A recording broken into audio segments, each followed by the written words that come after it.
Ada tagar yang menurut saya perlu kita luruskan ya, terkait dengan kabur aja dulu ya. Saya tidak mau mati di Indonesia. Kita akan bicarakan tentang cara pandang, cara berpikir, generasi Z atau ya anak-anak kita sekarang yang menurut bukan partai politik ini datang atau driven by emotion ya. Jadi digerakkan oleh emosi, tetapi tidak mau mencoba untuk mengkaji data-data secara, mendalam. Kita akan bicarakan tentang lawan tagar ini ya, kabur aja dulu, artinya ini nekat amat nih ya, seperti itu. Seolah-olah, di luar sana itu semuanya menjanjikan. Memang bahwa rumput tetangga itu kelihatannya jauh lebih hijau dari rumput kita. Tapi faktanya tidak demikian. Kita akan bahas di Bukan Partai Politik. Baik teman-teman, selamat datang di channel Bukan Partai Politik, ruang publik, sekolahnya publik, tempat kita bersama-sama belajar untuk membangun kemampuan berpikir analitis argumentatif dengan lebih mengedepankan kemampuan menganalisis data-data faktual yang terkonfirmasi atau valid ya, bukan sesuatu data-data yang imajinatif apalagi dibumbui dengan teriakan sana sini, makian sana sini yang cenderung sangat emosional ya. Don't raise our voice, emotion but argument. Baik teman-teman, kita kembali mau bahaskan tentang ini tagar yang menurut saya kalau tidak kita sikapi ini menjadi sesuatu yang ya fata morgana ya, sesuatu yang kita anggap ada tetapi sebenarnya tidak ada.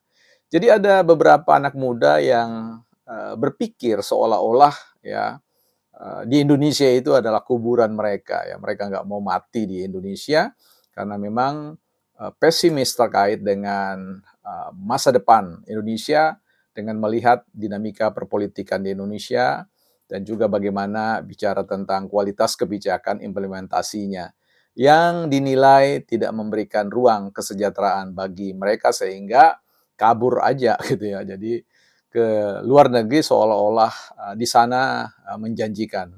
Bagaimana kita mau memberikan perspektif yang proporsional atau berimbang, sehingga kita juga perlu mengapresiasi mereka yang ada di luar negeri, tetapi jangan kemudian kita berpikir seolah-olah di negeri sendiri ini, sesuatu terjadi hal yang menurut saya tidak seperti yang dibayangkan ya. Sebelum itu saya ingin menyampaikan ya teman-teman, ada sebidang tanah 10 kali 20 di sekitar IKN. Kalau teman-teman ingin berminat berinvestasi dengan 1 juta rupiah, teman-teman bisa menginvestasikan diri. Cek informasinya di website bukanpartaipolitik.com. Kembali kepada persoalan mindset atau cara pandang anak-anak muda kita di luar sana yang mulai memamerkan kisah atau memperdengarkan kisah-kisah yang seolah-olah semuanya seperti yang dibayangkannya, seperti bahasa iklan sebenarnya ya, tapi realitas berbeda. Bagaimana cara kita melihatnya? Pertama, saya ingin mengisahkan tentang sebuah kisah ada orang yang pindah ke sebuah daerah, ya dari satu kota ke kota yang melintasi area persawahan di mana ada seorang petani atau peternak di situ ya, yang kemudian mengembalakan ternaknya dan orang tersebut berhenti dan bertanya, "Permisi saya mau bertanya, Bapak tinggal di mana?" "Oh saya tinggal di daerah sana."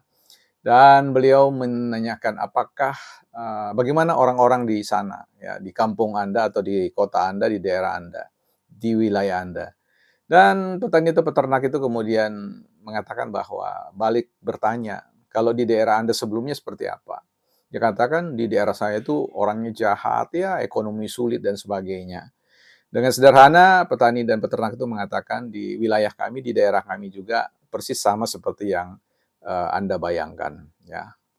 Ya, saya kira itu ceritanya dan kemudian berlalulah, tidak lama kemudian datang orang yang berbeda, yang bertemu juga dengan bapak tadi ya, dan bertanya bagaimana, orang di sana dan wilayah di sana. Dan balik bertanya juga, bapak itu mengatakan, "Kalau di wilayah Anda seperti apa?" "Kalau di wilayah saya orangnya baik-baik ya, ekonominya baik dan sebagainya." Dijawablah orang oleh bapak itu mengatakan, "Sama, di wilayah saya orangnya baik-baik dan juga ekonominya baik." Mudah-mudahan teman-teman bisa menangkap pesannya ya. Pesan moralnya mau mengatakan bahwa cara pandang kita terkait dengan sesuatu itu akan menentukan ya bagaimana sesuatu itu kita hadapi di sana. Ketika ada orang mengatakan bahwa, "Mari kita kabur aja dari Indonesia karena Indonesia aku nggak mau mati di sana." Saya kira kita pasti balik, mari kita datang ke Indonesia, mari kita bangun Indonesia ya, karena mari kita hidup di Indonesia karena Indonesia memberikan kehidupan yang luar biasa. Itu cara pandang saja. Mungkin ada yang ingin mau mencari bukti ya, bagaimana. Saya kira ini sebenarnya sederhana sekali ya, kalau kita bicara tentang katakanlah berapa sih jumlah orang miskin di Indonesia ya. Dalam konteks kita di Indonesia data statistik dari tahun 2003, 2004, 2024 maksudnya itu menunjukkan angka kemiskinan yang ya sekitar 20-an, 20-an 2, 23, 24 juta orang miskin di Indonesia. Coba kita lihat bayangkan, di mana satu negara yang kita anggap satu ekonominya yang paling besar, salah satu yang terbesar misalkan Cina dan juga Amerika. Ya, Amerika misalkan. Kita tahu jumlah orang miskin di sana itu semua orang bukan kaya walaupun mereka itu adalah orang yang negara yang superpower. Mereka punya orang miskin itu sebanyak sekitar 36 sampai 37 juta orang. Jadi jangan bayangkan kalau pergi ke Amerika itu bertemu dengan orang yang super super the have ya. Banyak yang super the poor gitu. Jadi orang yang miskinnya banyak juga. Di Jepang juga banyak ya, sekitar 22-an juta orang. Kalau di Cina apalagi, di China itu sekalipun dia adalah salah satu negara dengan ekonomi yang terbesar ya di dunia, juga punya sekitar 300-an juta orang miskin gitu loh. Jadi itu yang saya bilang tadi, rumput tetangga itu kadang-kadang kelihatannya hijau padahal tidak ya. Nah, bagaimana kita mau mengatakan bahwa Indonesia itu adalah salah satu negara yang sangat menjanjikan, ya, sangat menjanjikan ya, karena dengan ekonomi dia akan masuk menjadi salah satu top 10 dari ya, negara dengan ekonomi ya, terbesar di dunia. Dan harus tahu bahwa di Indonesia itu banyak negara-negara yang bergantung ekonominya pada sumber daya alam kita.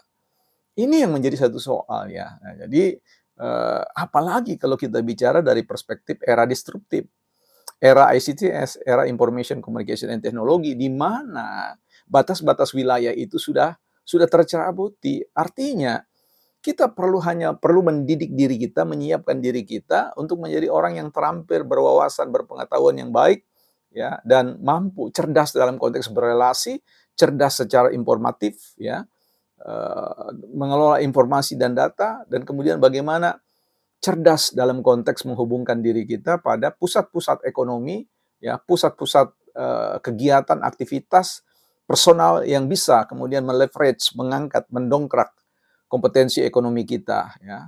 Dan di era disruptif ini kan kita bisa bekerja dari rumah, menggunakan fasilitas internet, ya, hadir di ruang-ruang media sosial.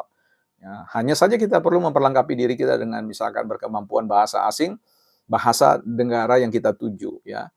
Itu berarti kita masih bisa tumbuh besar di Indonesia, bercengkrama dengan orang tua, saudara-saudara, teman-teman masa lalu ya. DNA kita itu DNA Indonesia. Tapi apakah mereka salah ketika mereka hidup di luar negeri? Itu tidak salah. Ya, jadi tidak salah. Setiap orang punya the power of choice ya. Kekuatan untuk memilih dia mau berada di mana. Selama masih di bumi ya, ini wilayah pergerakan kita, mobilisasi kita mau kemana silakan. Yang menjadi soal di situ adalah ketika kita kemudian cara pandang kita yang menegatifkan. Nah, itu persoalan. Seolah-olah Indonesia itu adalah tempat pembuangan jin kah, tempat pembuangan sampah kah, tempat pembuangan orang-orang miskin kah, atau apa dan sebagainya. No, tidak. Indonesia adalah negara di mana ketika Anda berpijak, di mana kita berkomitmen untuk mengambil bagian partisipasi untuk membangun Indonesia, saya yakin kesejahteraan negara ini akan menjadi kesejahteraan kita. Jadi harus punya spirit untuk sekalipun teman-teman ada di luar sana, nggak apa-apa ya, silakan aja bangun juga Indonesia. Karena orang lain ada yang datang ke Indonesia membangun negaranya. Ya, jadi ini simbiosis mutualis lah. Inilah cara hidup bersama ya dalam perspektif domain kepublikan. Ada yang disebut dengan domain networking, global networking, kerjasama antar global dan sebagainya. Dan negara juga bekerja mekanismenya seperti itu. So, kalau kita mau bicara tentang tagar kabur dulu ya, kabur aja dulu, saya kira kita harus lawan. Nah, mari datang dulu ke Indonesia, mari kita ya menjawab apa yang dislogankan, jangan tanya apa yang dapat kamu negara berikan kepada kamu, tapi tanyalah apa yang dapat kamu berikan untuk negara, bukan partai politik.